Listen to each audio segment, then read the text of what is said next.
tonight's lesson is part two of our series, Positioning the Pieces to Fulfill Prophecy. And I did go ahead and create a part four. So what I thought would originally be just a three-part series is going to be a four-part series. And so we do have a part four, and that's because there's so much material, that I had to go ahead and kind of break this up a little bit more expeditiously, so that way we don't have to do another 3 hour session. I want to try to keep these within a certain time frame, and I will be breaking up that first part, number one. But I think number one is pretty exciting.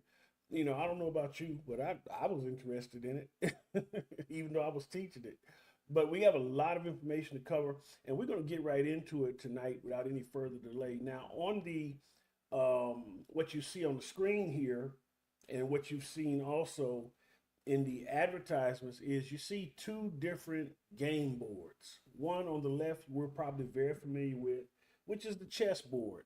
And you oftentimes hear people say things like, so and so, or is playing chess, not checkers, meaning that they're playing or thinking at a more advanced level than a person who's playing a game like checkers, which is more simplistic. However, the contrasting game on the right side of the screen is a game that most people aren't familiar with. Now, some people think it may be reminiscent of a game called backgammon, but it's not. It's very different, but it has some similarities. But the name of the game is Go. And it also has a both Chinese and Korean name, and it's quite kind of different. And actually, it is the predecessor of chess. So chess, came from another game that actually came from Go in terms of strategy. And both games, even though they're very similar, they're quite different. And so I use these games in contrast because in our, again, human understanding and thinking, we use certain tropes, or saying such as so and so is playing chess, and not checkers, meaning that this other individual is outthinking someone. But we're in a sort of game as well here in life. And the enemy that we're playing against is the devil, who doesn't think like human beings do. He's playing a whole nother game that most people aren't familiar with, which is right in line with his character, because most people are completely unaware of how the devil moves and operates. And even those who think they do are oftentimes deceived and duped because they believe too much in what they think they know. And Satan is playing a whole different game, and he's not even playing on the same type of board. See, and chess and checkers are played on a similar board. But if you look at this Go board, it looks nothing like a chess or a checkers board, does it? And the pieces are very much different. Pieces are maybe similar to some to a checker game, but the game and the whole goal of it is completely different. So when we look at this from the historical standpoint, give you a little background on both games, chess is believed to have originated in ancient India as a game called chaturanga in the 6th century. It was a game for four players that inspired several strategy board games. The game spread to Persia, where it evolved into a game called Shatranji, and then reached Europe through Moorish Spain, where it eventually evolved into modern chess. Chess is played on an 8x8 board with squares of alternating colors. Each player starts with 16 pieces, one king, one queen, two rooks, two knights, two bishops, and 8 pawns. The goal is to checkmate the opponent's king by placing the king in a position to be captured, which we know is called in check. And there is no way for the king to escape. When there's no way for the king to escape, then that's what we call checkmate. Now, each piece moves differently, but only the pawns move differently when capturing another piece.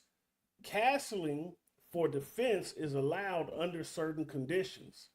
En passant and promotion are special pawn moves. All right. Chess, test, instant calculation, tactical vision, and short-term planning to capture pieces. Now, I want you to see This is how human beings think. We think in this way, especially when we look at the world, because people value pieces. And you see this in all throughout history, how humanity thinks. However, the oldest board game being Go, has a different approach. And you can look at its approach, or you can look at the difference based even in cultures. Chinese culture, for instance, comes from this background because the game was originally Chinese. It's probably the oldest board game being continuously played. So let's look at the difference here with Go. Because when you understand these types of things, you'll start to understand also how other people from different cultures or different perspectives even look at the world as it is.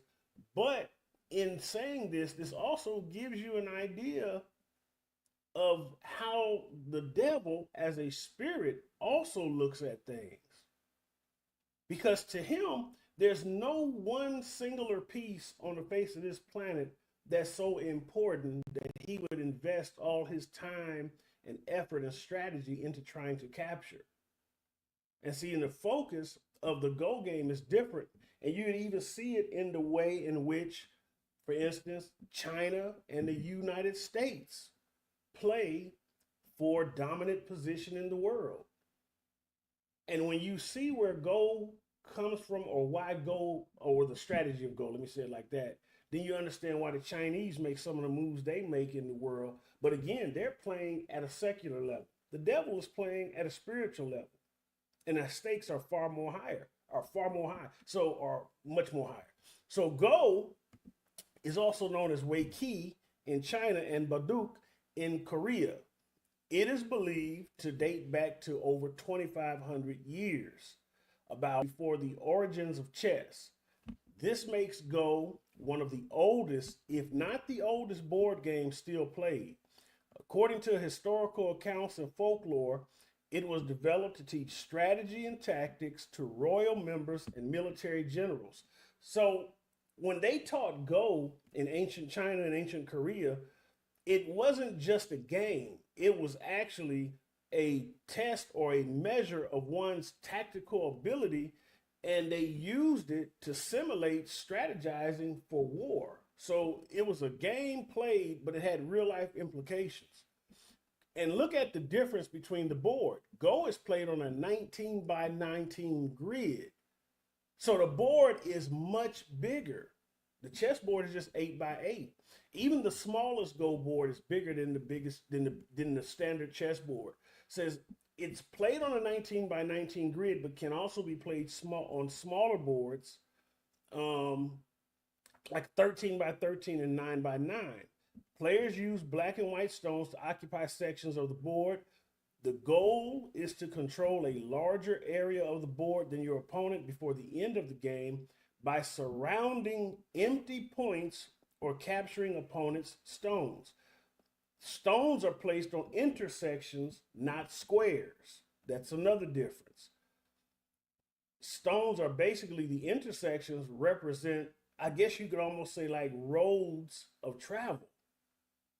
And so that's another difference. And again, he's starting to give you help you to understand the mindset of why this game was created. This is a war game. All right. And this is more, how should I say, probably a more strategic, a more effective way to fight. It's also games like this, the strategy to win a game like this is also seen in certain Far Eastern philosophies, such as that of Sun Tzu, who wrote a very famous book called The Art of War. This is how warfare is taught from a Far Eastern perspective. And so it says, once a stone is placed, it cannot be moved unless captured. Stones are captured when they are fully surrounded by enemy stones on surrounding adjacent intersections. Now look at the difference in Go versus chess. Go challenges abstract thinking. That means you got to think outside the board. Because again, what is the reason for this game? It was created to help royal family members, people who ruled nations, and military generals, people who went to war. It was to help them be able to better strategize in real life situations. So Go challenges abstract thinking. When they talk about thinking outside the box, they literally mean that. Long-term strategy and intuition to capture the board. And so it's a different mentality.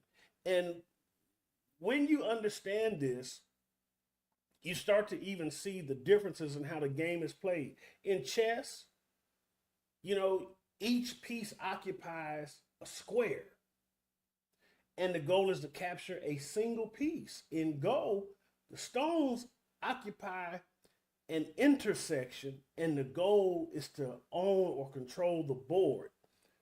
Chinese versus the United States. Give you an example of real life strategy that's taking place in our world now. They're building islands in the Pacific Ocean and in the South China Sea. And they're doing this so that they can control more of the territory. So they're creating these phantom bases. Even now, the British Prime Minister is in Washington, D.C. talking to the United States President. And I got a feeling that even against the best advice of perhaps some of his military advisors and even senators who are aware of this, that there's probably going to be a bad decision made by our president, and it's a strategic move that the Chinese are actually behind. And that is, the British are being kind of used or set up as pawns, so to speak, to make a deal that would cause the United States to give up a military base in the Indian Ocean. And where this military base is in the Indian Ocean, Diego Garcia, it's right off the coast of Madagascar, not too far from Africa, and not too far actually from the Middle East, from Saudi Arabia and India. And that's a strategic location, because that whoever has that location, you can get to parts of the world that, like to your allies such as Israel and Saudi Arabia, and to deal with other things in that particular area. And if you have a base there in that particular part of the world, well, your mobility and your range increases greatly. And then that becomes in your territory that you can also defend. And if we give in to the British Prime Minister's negotiations, we're going to end up giving up this island and allowing somebody else who never owned it to lease it. And they are in alliance with the Chinese. And the Chinese have been trying to dominate the eastern coast of Africa with their navy. And this is why they've been giving the African nations so much help and aid, because it's strategic. Again, the Western mind thinks about capturing pieces. Who's the most important? The Oriental mind thinks about capturing territory. It's where we're playing for the favor sometime of a person or of a particular country. Well, in the East, they're playing for the control of the entire board. That means the world. And if men can think like that, then how much more do you think Satan thinks like that? He's not simply playing for a piece. You can't name one individual on the face of this planet that's so important to the devil that he wouldn't sacrifice them to make a greater move. There's no president, no prime minister, no king, no type of government or nation in particular that's not up for sacrifice if it benefits his overall plan. Because the goal of the enemy is to capture the world, not any simple location. And so his moves are strategic. And this is why we see certain things happening in the world the way that they are. The Bible tells us in Psalm 24 that the earth is the Lord's and the fullness thereof, the world and they that dwell therein. Everything in the world belongs to the Lord. However, the scriptures also tell us the God of this world, meaning who the world looks to and follows, is the devil, who has blinded their minds. So the people in the earth don't look to the actual God who created it, they look to the deceiver, and the world is following his direction. So, I have to ask you this question after we review this, then, and we see the differences. In chess, the goal is to capture the king, a singular piece. In Go, the goal is to capture the board and reign over all the pieces as the king. That's Satan's end goal. So, what game do you think Satan is playing with the world? Chess or Go?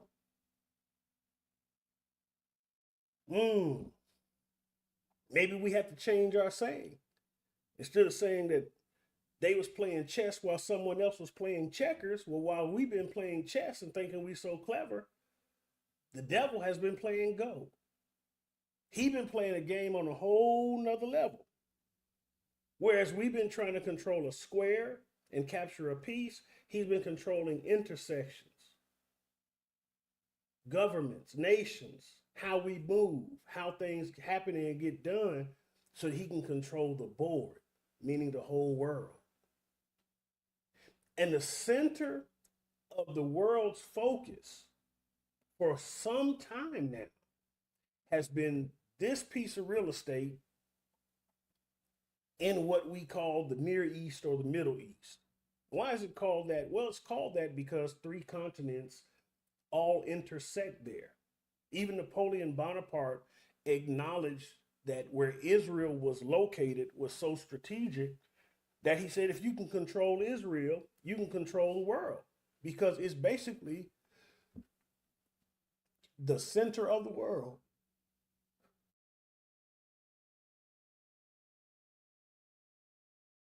Pardon me, y'all. I'm getting into the talking. I have to, all of a sudden the sneeze come up on me. So he said basically it's the center of the world. And so when you look right where Israel is, and that's why you see so many empires in the ancient world always cross through Israel, whether it was Egypt just trying to control the region from the north corner of the African continent, or whether it was the Assyrians from Mesopotamia, and then after them, the Babylonians, and then the Persians from Iran, and then the Hittites also from Turkey through the Ottoman Empire, but also the Greeks, the Romans, and then even other powers. Always trying to control this area. And it's not simply because of the strategic locations, but there are other things. When the Lord told the Israelites that he was sending them to a land of milk and honey, well, that was literally true, and it still is today. Now, you have this erroneous idea by people who teach these false doctrines that Israel is somewhere else other than where it actually is in the Levant, right there on the coast of the Mediterranean. And they say that it's somewhere situated in Africa. And these people got you going to a landlocked country like Ethiopia, or somewhere at on the southern tip of the continent like South Africa, and they don't understand geography. Where Israel is situated is in one of the most fertile areas in the world. It is not in the Sahara Desert. I mean, if you go further down to its immediate southwest, there is Egypt, and you'll run into the Nile Delta before you run into the Sahara Desert. To its immediate west is the Mediterranean coast, which is rich in resources and other things. And for ancient people, fishing and the modes of travel throughout the Mediterranean world, whether it was the northern African coast or the South Europe coast, all that stuff was available. You can access the Black Sea and the Aegean Sea and other things from there. You could, if you wanted to go through the Straits of Gibraltar, right into the Atlantic Ocean. All right. But if you go the opposite direction towards the east, you go to some of the most ancient empires such as in the Mesopotamian area, in the Fertile Crescent where Abraham is from, between the Euphrates and the Tigris River. You have a really rich river system running throughout this area. It's full of oases, but other things it's full of is natural resources. And a lot of times, again, people think just because it's the Middle East, the whole thing is a desert. And again, that's an ignorance of geography. They have no clue. Then Israel is also built in a mountainous region. And that's why I use this 3D picture, because it gives us a good look at what the land actually looks like. Because once you come off the coast of the Mediterranean Sea and you begin to head toward Jerusalem, you begin an upward ascent. And this is why some of the Psalms even talk about how they went up to Jerusalem and things of this sort. Why? Because it's in the hilly area or the mountainous area. And the area of Israel is actually bigger than the current landmass for the state of Israel today. Under David and Solomon, it was a lot more land than what we're familiar seeing on a modern map. And there are at least 10 locations in the nation of Israel that are above 3,000 feet in elevation. So when it talks about the mountains of Jerusalem and other things of this sort, well, that's literal. Jerusalem, the city itself, sits on about 6 or 7 different mountainous hills. And again, this term that's even used in Hebrew, it really doesn't have a cap on elevation. So sometimes things that we call hills in the modern days, well, they would have referred to it with the same term that we also translate as mountain. But in any event, what do you think is the real impetus or reason why the world today is so focused? In ancient times, it's strategic.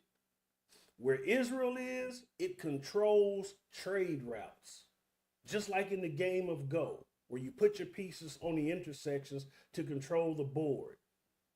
So if you control this area, this what's called the Levant, you control major trade routes that intersect between 3 different continents, because you have to go through Israel to get to Africa if you're coming from Europe and Asia by land. If you're going from Africa, you have to go through Israel to get to Europe and Asia by land. If you want to have a strong navy and you need to be able to control the Mediterranean, what would be the best port that's central to the Mediterranean Sea to do that? It would be from Israel. So it was very strategic to the ancient world, which is why so many nations focused on controlling and dominating this area. But then today, the dynamics have changed somewhat. Even though it's still strategic from a military perspective, it's also strategic from an economic perspective. So what is the reason also that a primarily atheistic world would still be focusing on this area? Well, when all else fails, always follow the money, because there's more beyond the surface than what we see. And here is a good map of the Middle East that shows you a lot of the resources that are there that a lot of people are unaware of. And look where Israel is. Look at it. You see Turkey to the north, cars. In other words, the manufacturing and materials and things for cars. To the south, you see southwest, you see Egypt, full of oil. Saudi Arabia, as we know, full of oil. Kuwait, Bahrain, Qatar, Oman, oil. Iraq, oil. You go further east, plastics in Iran, gold in Afghanistan. And Afghanistan looks like a big desert, but it's a gold mine.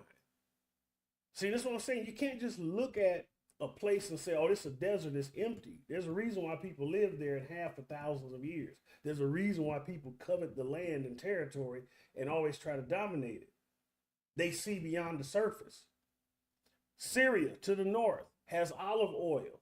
You see all the Psalms and different things that talk about the different the trees of Lebanon, which South Syria And all of Jordan is actually ancient Israel, even going all the way down to where the Sinai Peninsula is, which would be north, uh, that northeast corner that belongs to Egypt. Well, that once was occupied and owned by Israel. That's technically Israel.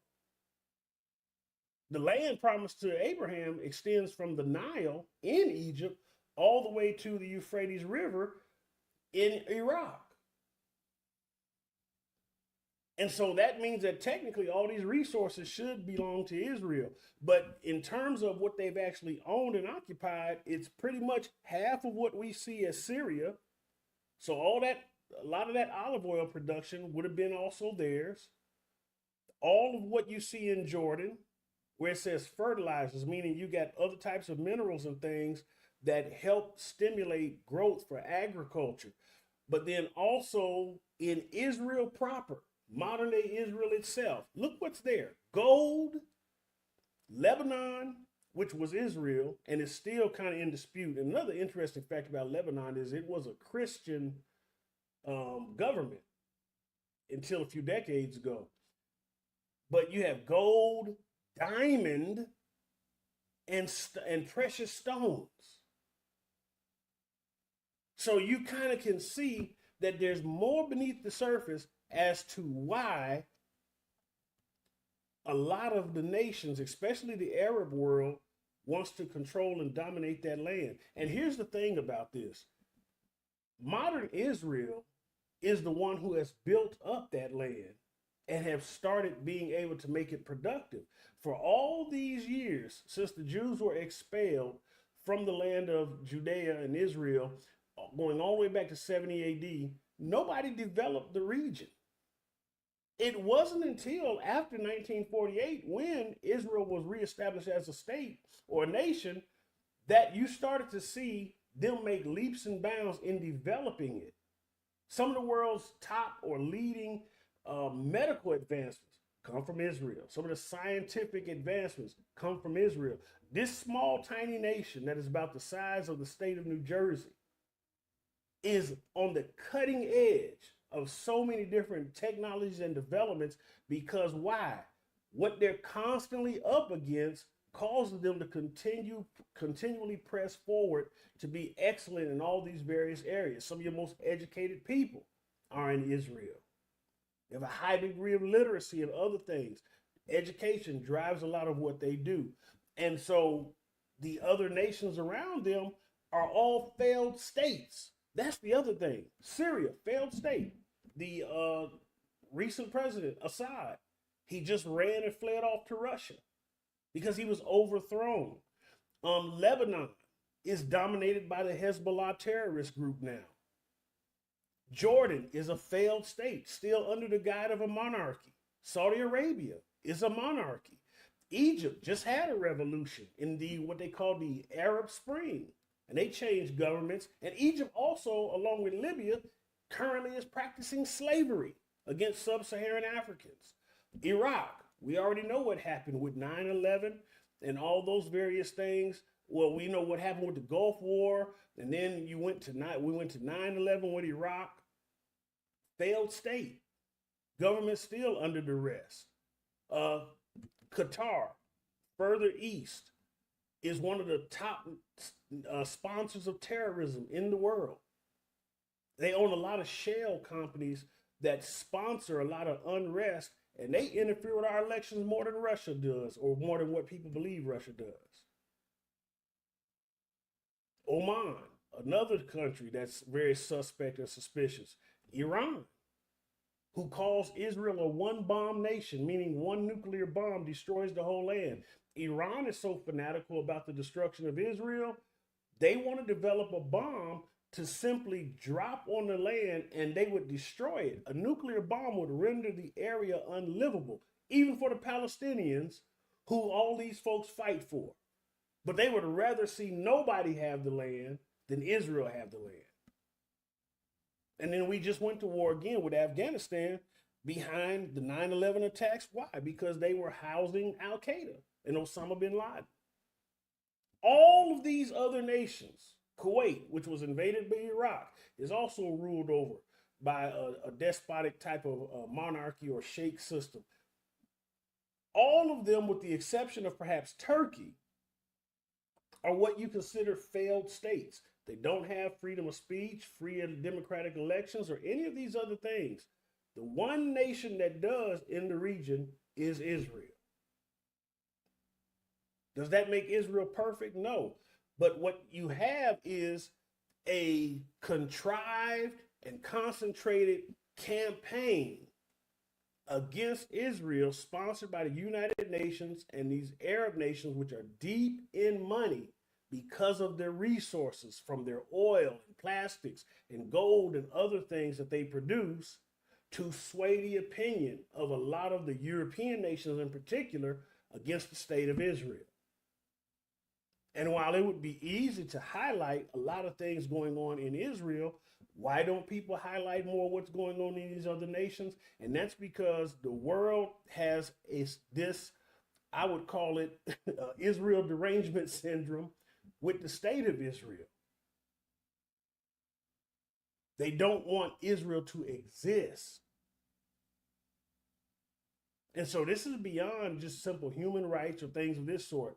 And so with all these resources in the area, these are the trinkets or things that the devil throws out to really try to entice the world to focus on this region. So a lot of the anti-Israel sentiment or anti-Semitism in the world, well, it's also greed behind it. And this is reflective of the spirit of Antichrist that is even now in the world, because these are the carrots that the devil dangles in front of the nations of the world, basically to entice them to go even harder against the nation of Israel. Because why? They want to take advantage of the resources there if possible. And so when we go to scripture like Daniel chapter 11, verses 36 through 39, here's something interesting that it says, and it's talking about the forthcoming or the foretelling basically of the Antichrist. And here's what it says: and the king shall do as he wills. Now, at the time that Daniel is writing this and he's receiving the understanding of his visions, this is a dual prophecy. It has significance for a time closer to the time that Daniel received this vision, and that refers to at the time that the Greeks will take over the Levant area after the death of Alexander the Great. You'll have a guy named Antiochus, who will be a sort of antichrist. And this will lead eventually to the Jews revolting under the Maccabees, and you'll get that period in between the Testaments in which you'll have all of these several events that are recorded in the book of Maccabees that are historical. But it also is a foreshadowing of a time to come in which these similar events will be repeated again. And it goes beyond simply what Antiochus did in his day during his reign over the area. But it says, and the king shall do as he wills. He shall exalt himself and magnify himself above every god. So the Antichrist is going to be worshipped as God, and shall speak astonishing things against the God of gods. He shall prosper till the indignation is accomplished, for what is decreed shall be done. He shall pay no attention. Now, this is a very important part right here. He shall pay no attention to the gods of his fathers. Now, in some translations, it just simply says God.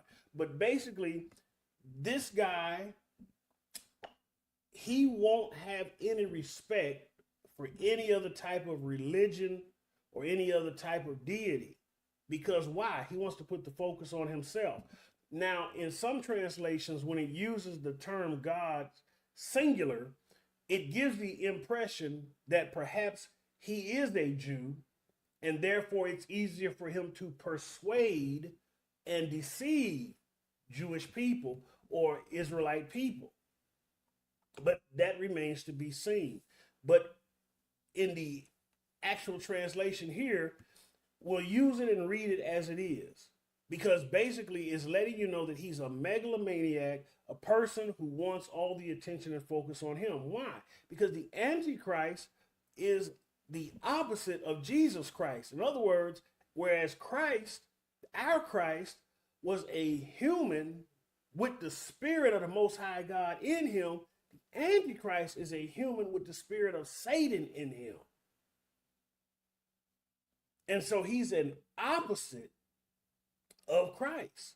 And so he shall pay no attention to the gods of his fathers or to the one beloved by women. So that means that this guy will be completely focused. He won't be given over to a lot of the things that cause a lot of powerful men to fall, which normally is greed and money or women. He's not going to give in any of those things. Some people read this and say, well, perhaps he's going to be, homosexual because he won't have a desire for women. That remains to be seen. But what it's letting you know is that nothing's going to distract him from his mission. He's not going to be enticed or drawn away by women. All right? He's going to be perverse in his pursuits, no doubt, because he's trying to turn the world to him and not toward God. He shall not pay attention to any other God, for he shall magnify himself above all. Look at verse 38. He shall honor the God of fortresses instead of these. Now, what is this telling us? Who is the God of fortresses? Well, he's going to honor strongholds or war. And who's behind those things? That's the devil. A fortress is a stronghold from which one can do what? Launch attacks and wage a war. In medieval times in Europe, building a castle on enemy territory was an act of aggression. It signaled war. You were fortifying yourself to do what? Be able to invade your enemy or your neighbor and take over their land. And in a lot of ways, you see that strategy still being used today. You see it where people have military bases all over the world, and when things get out of hand, what can they do? They can instantly, within someone else's borders, launch an attack saying we're trying to protect our interests and things of this sort, where people have business interests, where nations have interests. It's interesting, these negotiations going on right now between the U.S. and Ukraine, whereas the U.S. is telling Ukraine, listen, sign this mineral rights deal, because when you do that, you give us something to protect, because now we have an interest in the country, and that'll prevent the Russians from invading you again. Because why? We would have to act in order to do what? Protect our interests. So allow us to set up a fortress. Allow us to build a stronghold here. And it's kind of a subtle or subversive way to, again, to acquire control over a region and eventually over a nation. Why? Because the devil don't play chess. He plays Go. He's not interested in just a single piece. He's interested in dominating the board. So he wants to control the economics, the military, and everything. He wants to acquire the land and control all the resources as well. And so this is what you're seeing playing out all over the world.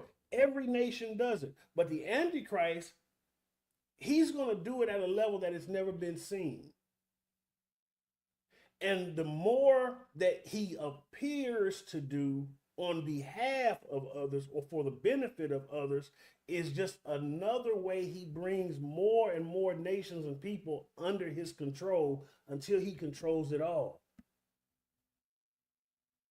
Until what was theirs is now his. And so he honors the God of fortresses, the God of war, the strongholds, a God whom his fathers did not know. He shall honor with gold and silver, with precious stones and costly gifts. Another reference now to the possibility that he could be born of the Jewish nation. He could be an Israelite or a Jew, whatever term you want to use. And that again makes him more appealing to them. Why? Because they desire peace. Everybody's fighting them. Everybody's coming for them. They've tried to make concessions and agreements with others, but they can't get any agreement. He's going to be the one that has the solution to solve all of the issues that they've been having to stop all the fighting. He's going to be the one that brings all these various religions together under one banner. He's going to be the one that solves conflicts all over the world and makes everybody look to him as if he's a Messiah. And he's going to have a false prophet with him, someone who's going to be his hype man that sells this image to the world, but it's a false image. And so it says, he shall deal with the strongest fortresses with the help of a foreign god, meaning that no other nation, no superpower will be able to stand against him. So it don't matter how many missiles, bombs, planes, jets the United States, Russia, and China have, all of those things will eventually be brought under the control of a singular individual. And so as the world goes forward, we're also going backwards.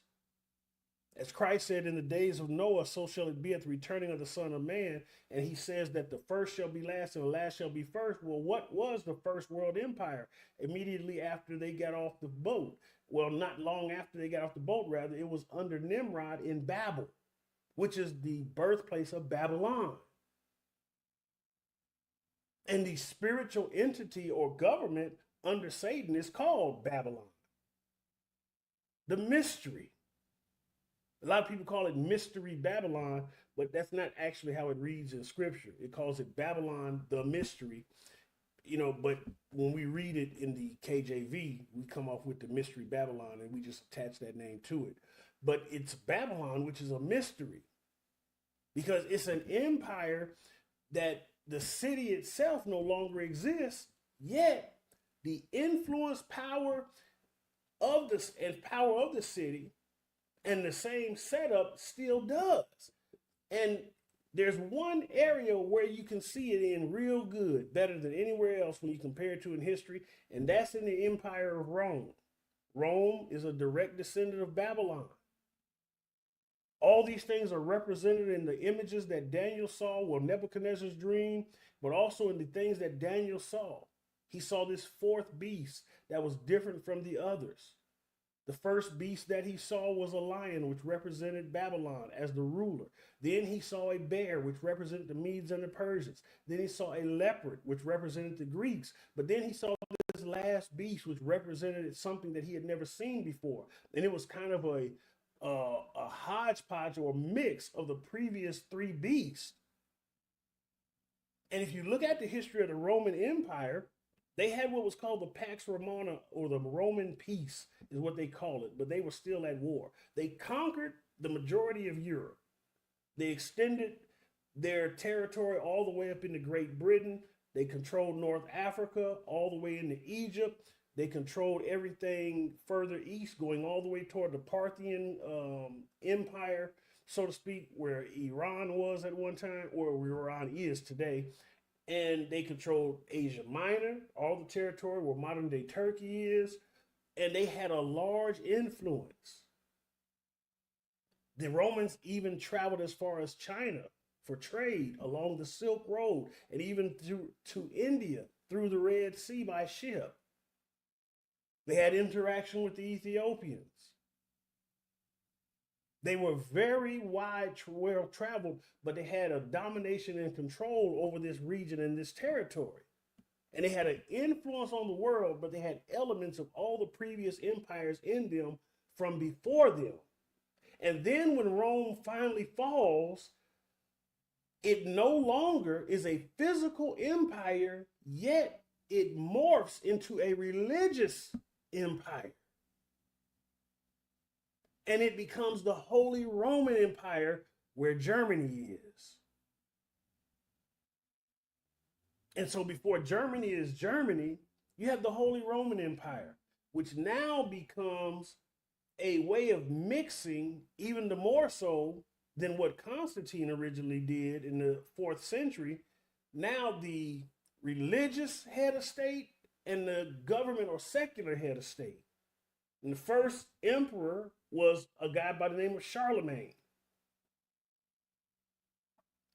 And so you had that continue on. And then after that ends, well, what comes out of that? You have the Roman Catholic Church, which is not only again, religious body, it's also a government. Vatican City is in the midst of Rome.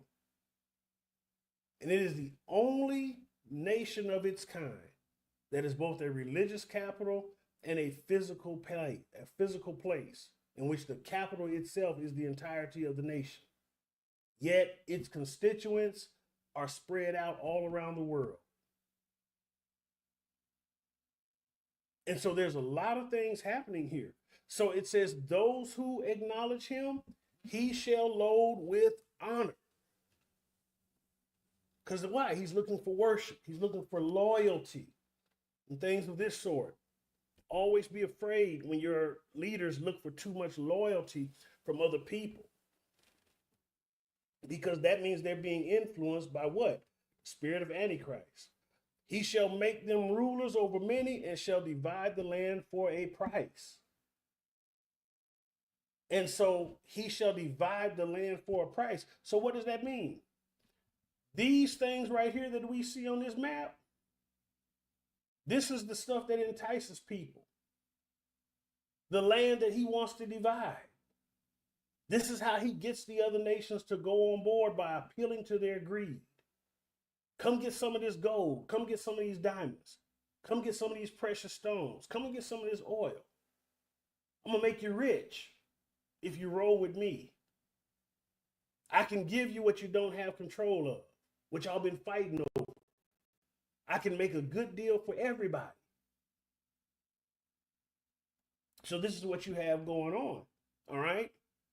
And now let me also make this complaint too, because some people might think, oh, you talking about the President Trump. No, I'm not.